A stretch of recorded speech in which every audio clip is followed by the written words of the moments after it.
Come and there you are. I'll let you have your get the flowers on stage. Now, this is, I mean, it's so impressive. So, as I said, the first ever female president of the Football Federation. You're a former lawyer, former player, of course, for your national team as well, a former pundit. You were the technical director of the men's team as well. And we hope next month you're going to be the only the second woman to be elected onto the UEFA Executive Committee as well. Lise, I think it's fair to say you are a force of nature. Where does the fire come from? Oh, first of all, I'm impressed with your shoes. I was in the bathroom and I planned to take on my high heels and then I dropped you didn't, them yeah, because I saw so many with, and then, no, I should have. Yeah, it's okay. I'm going to change after, to be honest. Yeah, these are off soon. It's a dilemma very often because when you work with football, you know, the grass, you grow into the grass. It's the tradition, isn't it? You always carry flat shoes and heels everywhere you go. Yeah. Or else it's very, you know, it takes energy to go on your toes to stand there for you. I can tell you that it does, yeah. No, my energy, you know, I have to. We all have personalities, like Emma told, you know, of course I am who I am, and I have always been a person who has a big passion for solving things, if we can say that way, and sort of feel responsible for contributing when things are difficult, and also balanced towards a very playful side. You know, I slept with the ball in my bed from I was 13 till I was 19. I was not 3, you know, it was, you know, ridiculous. And I juggled to school every day, hours and hours. So of course it's also underneath an extreme, almost obsession from those days, both towards the game, the playfulness, but I guess also maybe to sort of flee a bit from the difficult youth. When people changed, I felt both too mature and too childish, almost. And I guess we all feel that in those ages, and I found football where we can measure progress.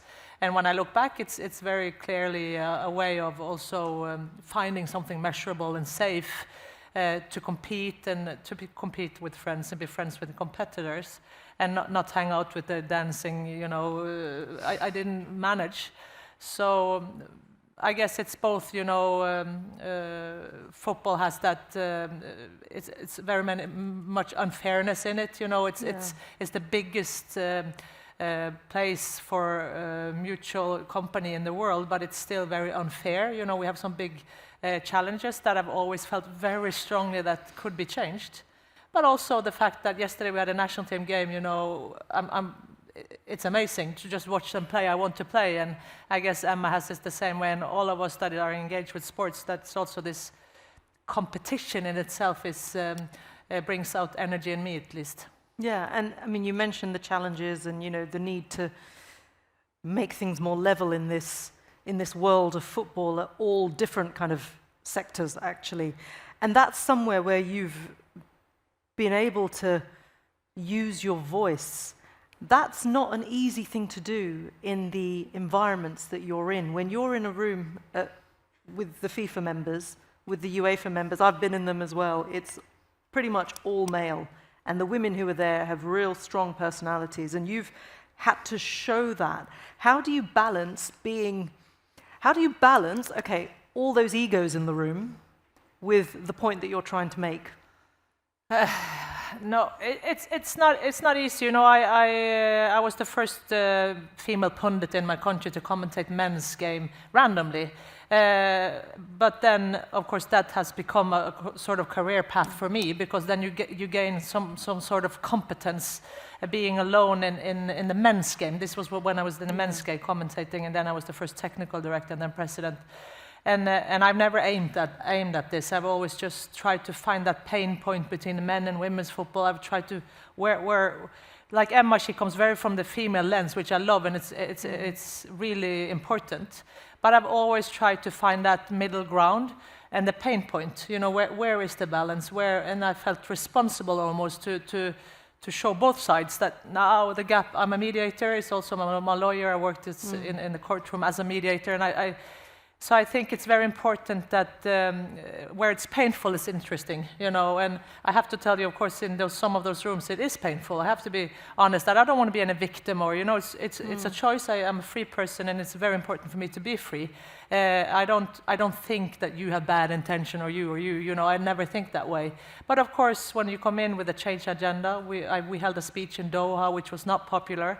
You're some sort of outside of the crew, you know, and you feel ridiculized. Maybe you're not, but you feel. So for me, it's very important to sleep, to train, all these things that Emma told you about take care of yourself so that you can take an arm's length distance to the emotions and experience them. You know, that now I'm a pioneer in this. What is the emotion? How can I deal with it? How can I help the next one? And in some weird way, this has become something that I feel that I can handle. You know, that they will like me. You know, after a while. You know, I'm not trying to be a bad person, but to do those changes. We are several people, of course. You know, Ebru is one somewhere here. He has done a lot. There you are, and Emma and all these trailblazers, and I connect with them. You know, I text and which gives a lot. But change is scary. Change is also scary for us. Yeah. And I think if we want to go into this area, we also have to be humble to change ourselves. We cannot just be fighters in an opposition all the time. We also have to spend enough hours on the grass, you know, also know enough about the men's game so that we know where the pain point is. So to me, it's really a journal. But every week, of course, I want to run out of it. You know, every week. You know, I'm not saying, you know, to be honest. You know, 6 of 7 days, I love it. I am strong as 7th day. Oh, Jesus, why do I do it? You know. Exhausting. So to me, it's fighting is exhausting. I have to regroup every week because you're not just fighting a cause. You're actually, because you're very, you know, you seem very measured and you're very aware of the environment that you're in. You're kind of managing everybody's expectations, not being too much but not being too little, saying what you want to say but managing everybody else as well. And that takes a lot of energy, and I can totally see that. You mentioned the FIFA Congress in 2022, where you heavily criticized the decision to award the World Cup in Doha. You were very forthcoming in what you said. Tell me what it was like in that moment. How kind of lonely did you feel in that moment? Yeah, it's a lonely moment. You know that it was something the Norwegian Congress had asked me to do, but of course you could do it different ways, you know. And we decided that, like Emma said, I'm very clumsy, so if I do it, I crash the glass. But we had decided that we were going to take the stage, and I had to. The Congress of Norway had decided. So this was when you had just become the president? 3 weeks into it, and I knew no one. You know, I was like, who are you guys? And, like, and I'm not a politician. You know, I'm from the sport, so of course very naive and also married to a woman. And you know, I did not know if I was in a danger or not, or you know, everything was actually exaggerated or not exaggerated enough. You know, the situation was just very unclear. So of course, then you just have to feel very passionate that you want to rock a boat. You know, you have to be humble that people not like it and also understand that they don't like it. And but sometimes I'm from the courtroom. I'm a lawyer, and sometimes you want to bring another energy to the discussion. And we decided to do that. You know that human rights are not really escalated enough. And it will be perceived. Who the fuck is she? You know, like, literally. Who does she think she? You know, like, and you know, you feel it, and it's awful. But I was very prepared. I'm a lawyer, defense lawyer. I've defended people that have done terrible things, so I had to take on that shield. But honestly, you know, the thing that bothers me the most when I was holding this speech, I think I told Ebru also this was the first week I stopped breastfeeding my son.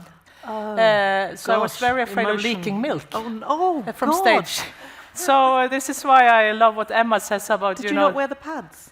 No, I forgot. Oh, wow. And I have white shirts. So I was like, so it helped me a bit because I was like, it's sort of, you know, like acupuncture, it takes the pain, you know, like this was out of all, I was afraid of dying. This is but a also wow leaking. moment for so women. all women knows what I mean, all breastfeeding. Yeah, we know. So it was, but you know, an extreme moment where I have all understanding people that thought it was difficult. We wanted to come in that position to speak to everyone. We did also. We met the Qataris a lot of times. Now I know a lot about Qataris. Have deep respect for so many things I did not know before. So, and also migrant workers and gay African people that are connected with us. Female sports pundits in South America that felt that didn't have a voice, that felt something connected with speech. So a privilege in the end. But of course, from a leadership perspective, you had to take two or three steps back.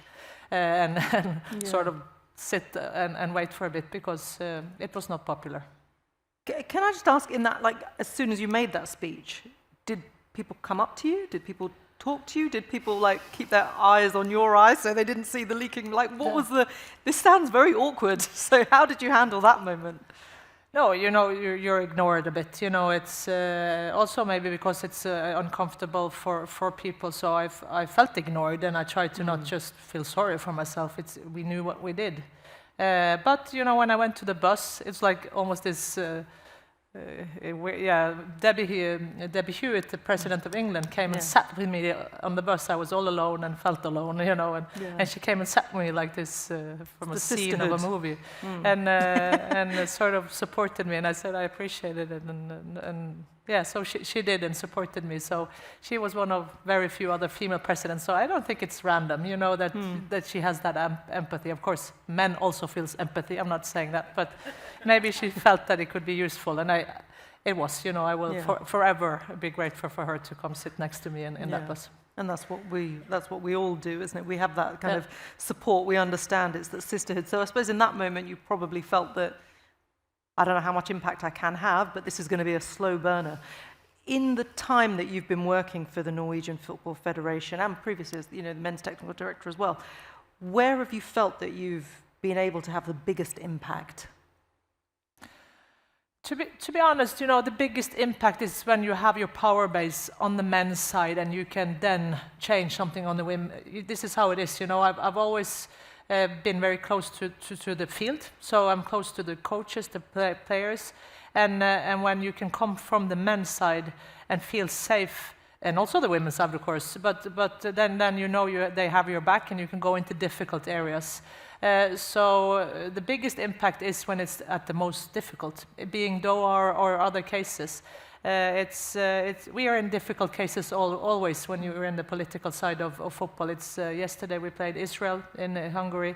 You know, I don't have to say anything more, but you know, everything is difficult in this world. So I think the biggest impact is if we manage to find that balance where it's an appetite to discuss the dilemma, and it's an interest I have, because I think when it's very difficult, it's very important, so it takes preparation, and so for me the biggest impact is when both, as a mediator in me, I guess, when both parties, being me in the media or being the coach and a player in a conflict, or where we try to move the women's sport, where we try to get people on board, not go into a fight.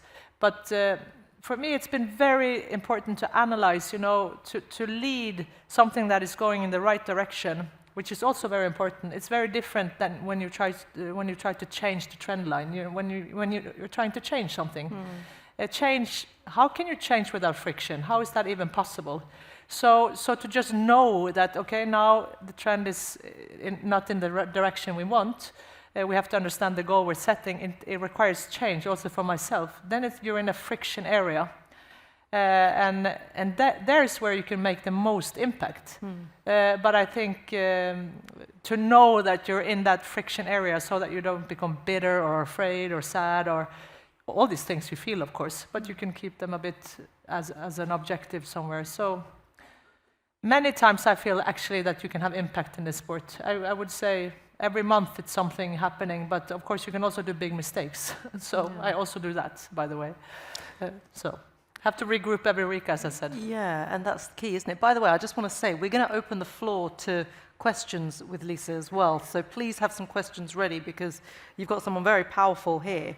You know, you're leading a national football federation and you are pushing for these reforms. And like you say, I'm just sort of fascinated by the way that as a person that you're able to regroup, the way that you've had to, because you will have faced many challenges throughout your life just to even be at this point that you're at. When you are in those tricky situations, what do you do to kind of recalibrate? Yeah, first of all, for me, it's honesty. You know, what's this feeling? You know, what's this stomach ache? What's this? You know, I feel tempered, or what's this? You know, it's okay. This is a situation where you go into yourself and you need the team, lift the team. I'm a leader, so to be honest and not just point outwards, but try to identify the pulse, or so for me this is going back to the field. I'm a player, and you have to, if you're shaking your legs, you have to have a ball a bit easy. You have to pass, do something easy. You have to connect with the game. So for me, I actually analyze the situation. I try to understand that this is difficult. Why is it difficult? This is sensitive for the Palestinian and Israeli people, for example. It's not about me. It's a very sensitive situation, so it's difficult. But we still want to say something. Why? You know, and then, so to me, it's preparations. And Christian, my colleague, is there. He's on the phone now. But to have the best people, it's like playing games. Also, he's the best. He doesn't want to say this, but to also have a team around you that are flexible, prepared, knowledgeable, but also vulnerable. You know, every trust relation is identified that you can be vulnerable towards me and I can be vulnerable towards you, and then we can have that. And then you can, not to be like here, like every week I have to regroup these things, but I think this is... On day 7. On day 7, day 7 after the 6 I would days. go to the bathroom and cry or, you know, scream. But to me, I know when things are difficult. Also being a lawyer or a judge, or something is important. Either you didn't sleep, and then you have to pull yourself together. Sometimes this is the answer, but very often it's something that is very important if you want to change some things. And when it comes to women's sports, it's very often that the female lens is missing, and you feel microaggression, and people don't even know that you feel it, and you cannot blame them. Then you have to change it, and it takes preparation and I would say focus on making the emotions an objective that is interesting to you, not just something you want to flee away from. You talk about the strong need for governance in football. You talk about how it's so important to be transparent and strong in your conviction of what you want to do. You talk about 3 pillars as well: the player health, the health of the game, and the health of society. So you've got these aims whilst you're balancing this job of running a national football federation, whilst you're also hoping to work with the bigger within the UEFA Exco as well.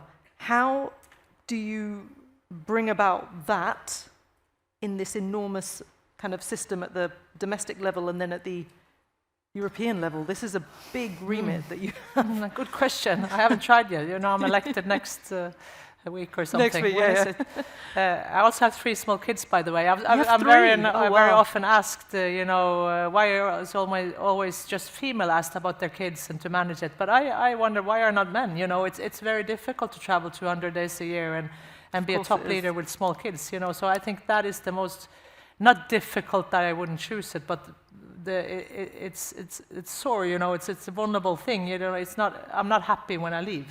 Yeah.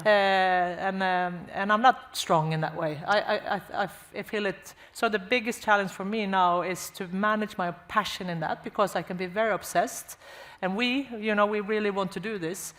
But I also don't want to wake up 20 years from now and in a blink of an eye lost the childhood of my children, you know, which I know sometimes I really feel. So for me, that is the biggest challenge, to manage to sort of be present in the playfulness and with my kids, with the game.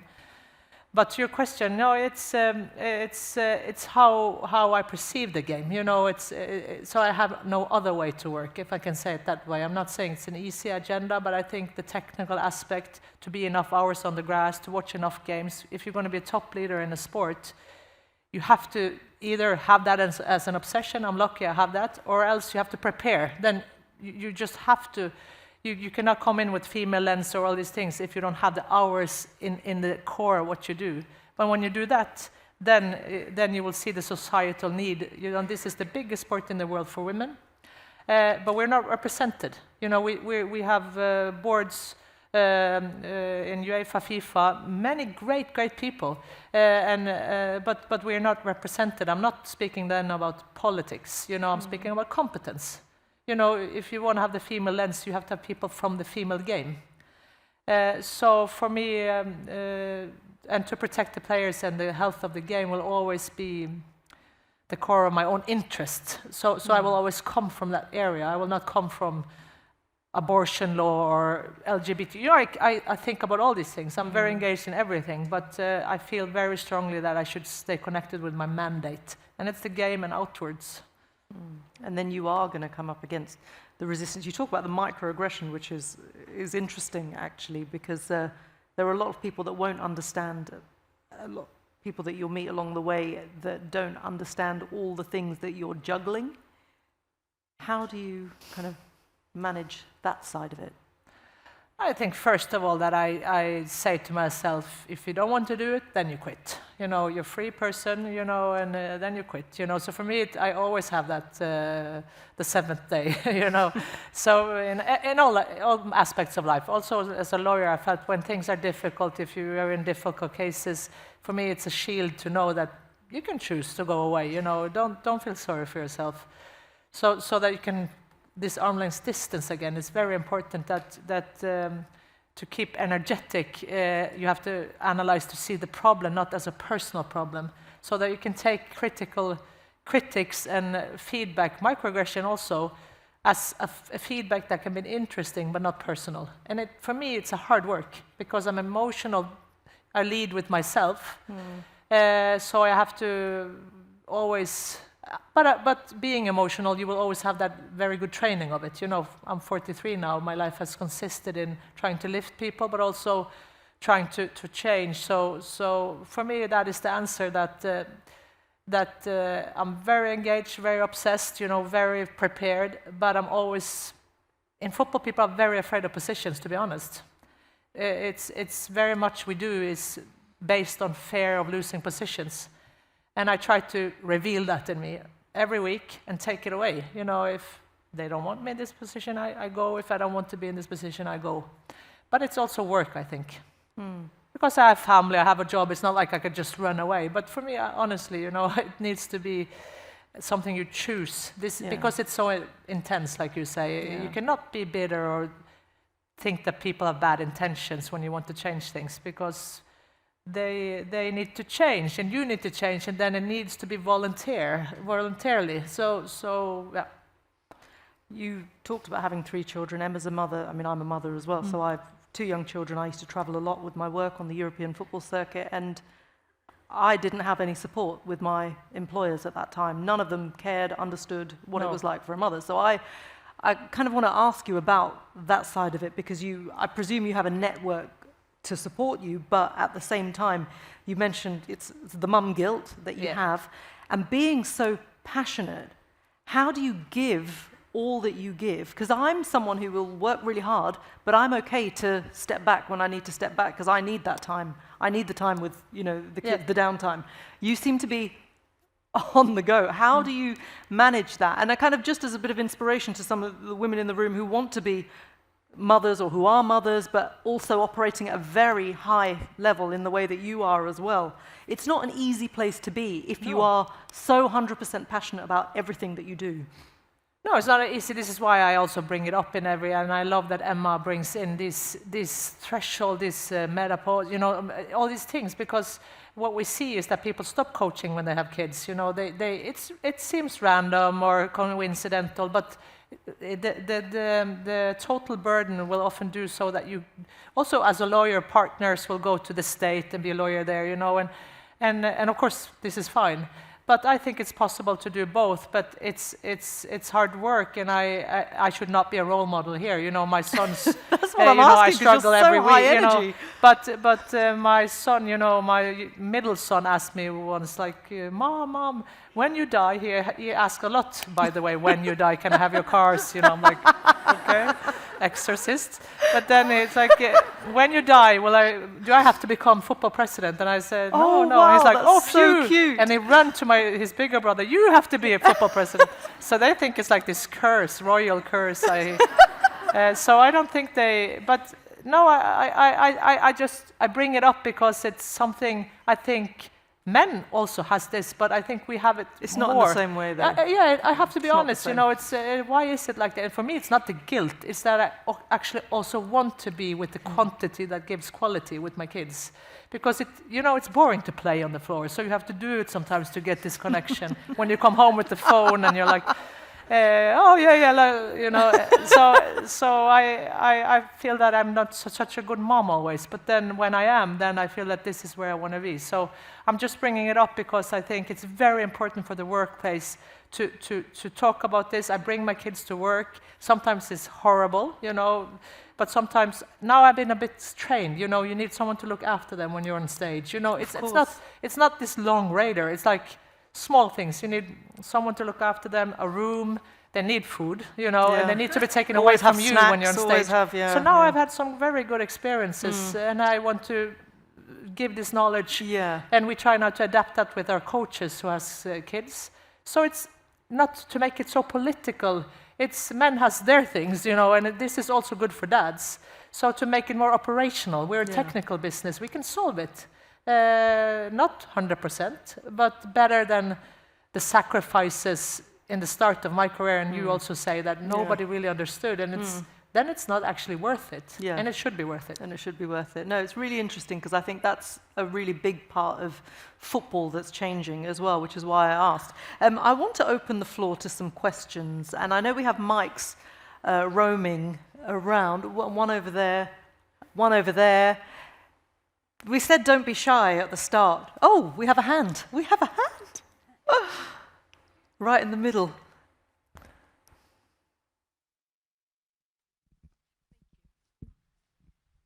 Thank you so much. I just wanted to ask, so given the fact that you were quite involved in, or you were quite prominent in the lead up to the Qatar World Cup to speak out against what was going on over there, what I've noticed is that there's a complete silence in the lead up to the World Cup that's happening in the US, given the fact that there is a lot of stuff happening in the US that should be called out. So I just want to kind of get your perspective on if in the circles that you're in, indeed those conversations are happening, or if they're not happening, why not?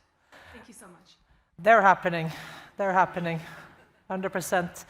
No, it's when we had this speech in Doha, we spoke about human rights and workers' rights on the stadium. It was interpreted in many areas as something towards the Middle East and not the West, which was actually a surprise to me then, because as I told you, I was 3 weeks into it, and I've been Amnesty member and very into. I wrote my thesis about human rights. I came from another side. For us, we are very consistent. Now we played against Israel. I told you, and we have been very clear of what we think on the attacks on Gaza, which has not been very popular. And I see this, but we wanted to say something. And for us, it's not about the geography. It's about the FIFA statutes. If you want to have the biggest event in the world, it needs to be due diligence and good health and security for the workers on the stadium, being in Qatar or being in the United States. And we will never speak about the politics in Qatar for outside football or abortion law in the United States. But we have to be prepared that what kind of host will the United States be next year? It's changing all the time. We see the United States has been a big pioneer in women's football, for example, a big role model for all of us. They were the first with equal pay and all this, and we used to play them. Norway was also pioneer. We played them all the time, and we lost more and more.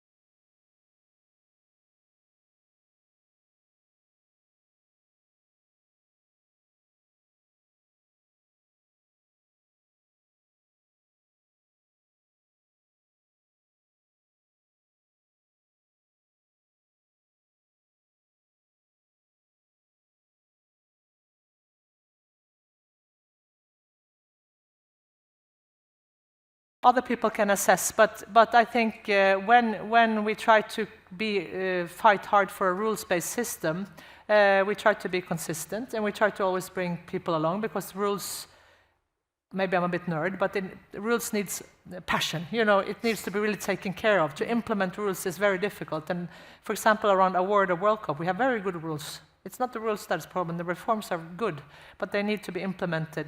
So when the award also came now to Morocco, Spain, Portugal, and Saudi Arabia, we noticed that the statutes were not, at least in our assessment, followed. And for us, it's the same if it's Spain, Portugal, or Saudi Arabia, but the headlines in the media is Saudi Arabia. So it's something that we really have to be very thorough with, because we cannot be more concerned with rules in Middle East than United States, and we are not. I am not, and I'm very consistent in that. But I understand your question very, very well, because this is the narrative that. But my point is also that it's important that leaders are also held to be engaged with these things, because we are part of a world where it's better to keep your head down and to take care of your position, and I think it should be a bigger space to discuss these things, and it's difficult. I have so many things I could ask you off the back of that, and so many questions I could ask. Are there any more questions? We don't really have much time, but I'd like to. Yeah, I think we've got a mic. This might have to be the last one. I think we could talk for a very long time, Lisa. Unfortunately, we don't have too much time. Okay, we've got a mic coming up here. Thank you. I think a lot of us in here can kind of relate to the whole, oftentimes we're one of a few, if not the only women in a room. How do you kind of, spending so long in men's football, how do you kind of maintain your confidence and kind of earn the respect of your peers when maybe not all of them are super allies towards the fact that you're the first female president? It's a good question. It's not a static situation. It's like I told you. For me, it's something that it changes. My self-confidence changes all the time. So for me, it's also always about honesty. And of course, I have very good men around me, because now what I've realized, of course, the more experienced you are, the more competence you get. And although life humbles you, you still get a bit more safe. So now I feel I've been through some things. So when I get these questions, I try to remember back when I really felt vulnerable, so that I don't say that's just so easy. No, because now they all know me in Norway now, and the whole men's team and the men's coach, they know me, and I have a respect, so it's easier now. I'm now on the shoulders of years and years. I'm Lise, but I know when I was TV pundit and commentating in Russia for the first time, a woman commentated, and it was all over social media that I had ugly voice, and we were screaming like you have to when it's a lot of voice, and female voices are like female voices, and it was really ridiculous, and that I was ugly, and I've never felt beautiful, so why would that even go into my nerves? But it did, and it really put me out of position when I was trying to perform, and this I go back to sometimes, because then I felt very alone with all these guys, and I could not even admit that. Why moan about this? What's the problem? People write on social media that you're ugly and you have a bad voice. So what? I'm a grown-up. I was 30 years old or 27 or... But when you are alone, you feel these things. So for me, I go back to that moment. What did I do? I again, say it to someone. Go to that painful place and discuss. Also, gender things are, when people have commented sometimes you're not even a man or a woman. It's really hurtful. You want to say, I don't care. Now I don't care. But now, now if you find something now that hurts me, then you're good. But probably, probably you will find something. But I think it's very important to understand that this is not personal, and to me it's literally to call my mom, and get it out of the system. So not so often anymore, but still happening where I have to build the strength again from bottom. Amazing. I mean, so powerful just hearing you talk, and so inspirational as well. I'm sure so many people, I mean, I feel really empty saying that, because I think you all know what I mean, that there are so many facets to everything you've spoken about today that we can all take on board, and it's inspiring to see you in the role that you're in and to make the changes that you're making. It's an inspiration, because football needs people like you who aren't afraid to speak up, but speak with authority and keep your passion and keep, with the desire to do the right thing. I think that's, really important, but also as a mother and a woman in that environment, it's so inspiring. Ladies and gentlemen, a big thank you to Lise. Thank you. Thank you. So, you can stay for a second. Just so you all know, it is time to break for lunch. We're a little bit late. That's probably my fault, because I took another question. But if you head up to number 9 upstairs, that's where you can have lunch. And I think you've got headshot appointments. You can speak to anyone you want to from the membership committee as well. Do take the opportunity. You've got to be at your breakout sessions at 2:20. They will start promptly. So have a quick lunch, speak to your friends, and then get back to that. Thank you very much, everybody.